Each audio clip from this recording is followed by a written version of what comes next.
Okay, welcome to this video tutorial on reproduction. Always a fun biology topic. We're going to look specifically at answering the question, why do all E. coli look the same, but horses don't? So, if you're not familiar with E. coli, it is a single-celled organism. It is a bacterium. It's found mostly in the intestines of animals. And it's just a simple little rod. It's got some surface stuff, microvilli, and so on. Not a very complicated creature. One of the key things of being a biological organism is the ability to reproduce. Every 20 minutes or so, under optimal conditions, E. coli will reproduce.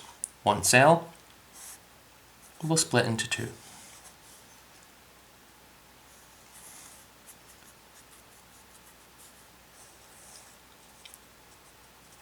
And another 20 minutes, each of those cells will split into two.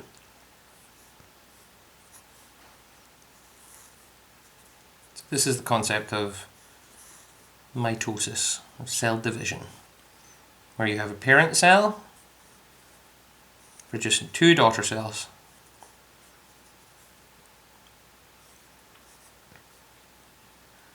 And this could go on for a huge number of generations. So this has just been 40 minutes and we've already got 4. The genes that are being passed down, which in E. coli are in the form of a circle, they have a circular DNA. And the DNA is going to be exactly the same as that DNA. Maybe a few tiny mutations here or there, but almost entirely genetically identical to its parent. Horses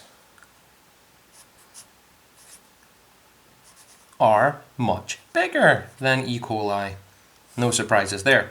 I'm not even going to try drawing a horse. If you've seen my other mug, you'll know how well that could end up. But horses don't just use mitosis to split into two horses. That's a horrifying image. What happens with horses, I'll use these old-fashioned Mercury and Venus symbols for male and female, is you have a male horse and a female horse. And they will have sexual intercourse, they will mate together, sperm will be passed from the male horse into the female, and in 11 months,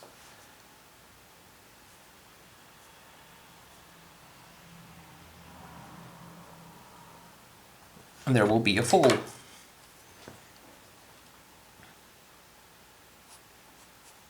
And the foal has about a 50-50 chance of being male or female. There might be more than one foal. But that takes 11 months to make a new horse. And is that horse going to be exactly the same as its mother? No. So the DNA is going to be different. Say we have a white stallion, white male horse, and a black female horse. What you might see is a grey foal. The genes will mix together. You might see a patterned horse. Kind of showing how little I know about the names of horse breeds and so on. But you get the idea. It's not identical genetically to its parents. It takes a much longer time. The foal then can straight away have another baby, like the E. coli can straight away begin to split into 2 further cells. So it's a much more complicated procedure. So why go ahead with this? Why does this much more complicated procedure exist? There must be an advantage. So horses require two sexes to have sexual intercourse to create offspring. So this is sexual reproduction. E. coli do not require a partner. E. coli divides itself up. So there is an absence of sexual reproduction. So this is asexual reproduction. If you put the letter A in front of a word, it kind of negates it. Think of an atheist as someone who doesn't believe in a particular religion, whereas a theist does. So, horses take longer to reproduce. The offspring looks different. We call that sexual reproduction. E. coli reproduces really fast. The DNA is identical. That's asexual reproduction. So let's put that into a table here. In sexual reproduction, there are two parents. In asexual, the process starts with one parent. In the E. coli, we saw the parent split into two daughter cells. Each of those daughter cells then became the one parent to two further daughter cells. In the example that we looked at with horses, two parents, the male and the female horse, reproduce to give the one foal. The genes in the bacteria, the E. coli, the asexual reproduction, is identical.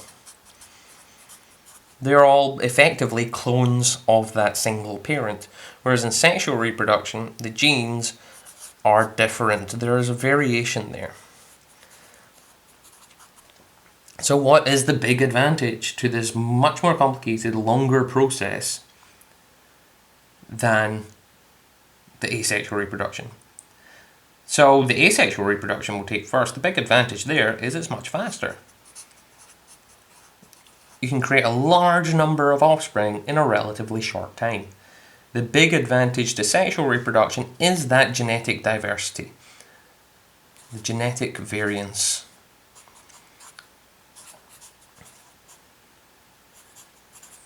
Genetic variance. Now, in the case of the horse, with the offspring being genetically different, it might confer different advantages to its environment, and that could then be used to adapt to its environment. Basically, if you think of bacteria and antibiotics, introduce an antibiotic to that bacteria, it'll kill all of them because they're genetically identical.